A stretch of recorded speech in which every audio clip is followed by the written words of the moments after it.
Okay, you cannot get any more remote than this. Let me tell you where I am.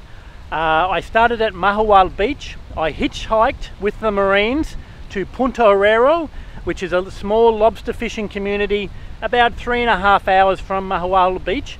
I was the only tourist there. It's mainly a fishing community. They're just starting with tourists. And now I'm at a place, 20-minute boat ride, called Maria Elena. So a very small fishing community. You can sort of see behind me there, mainly made up of fishing shacks. I would like to claim to be the first tourist ever to be here.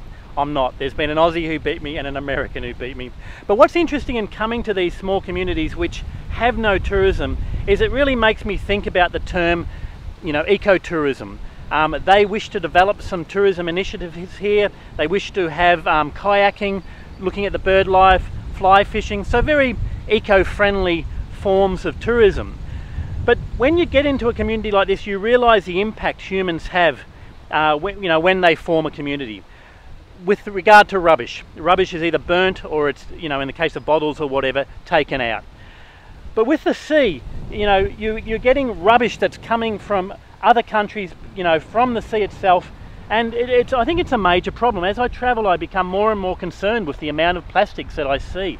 I'm adding to that as a traveller. In a lot of cases, I have to buy bottled water, and I'm adding to this waste. Now with a bottle, a plastic bottle, that actually takes 450 years to break down. In fact, there's a place in the Pacific Ocean where, due to currents, there's a collection of plastic 3 times the land mass of Spain and Portugal. So can you imagine that? And when you think of that, you just think of this huge plastic island, but it's actually not like that, because what happens with plastic, over time it breaks down into smaller and smaller pieces until, ingested by sea life. They've even found plastic, minute pieces of plastic in the belly of plankton. So it just breaks down, it lasts forever. And there's got to be some solutions, there really does, and it made me think about the whole term of ecotourism. So is it enough for a tourist resort just to recycle their waste? Or should they actually even be encouraging not using plastic bottles? I mean, one simple solution would be, in a country, to have a group of hostels or resorts or hotels which actually supply their guests with water.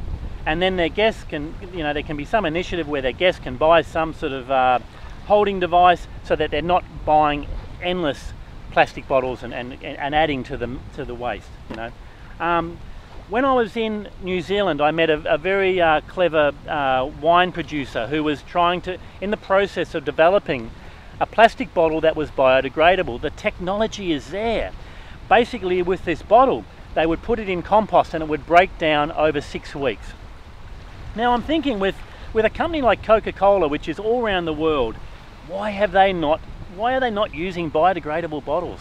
I mean, it's bad enough that in a 600 ml bottle of Coca-Cola you got 16 teaspoons of sugar, driving our kids to obesity and learning difficulties, whatever.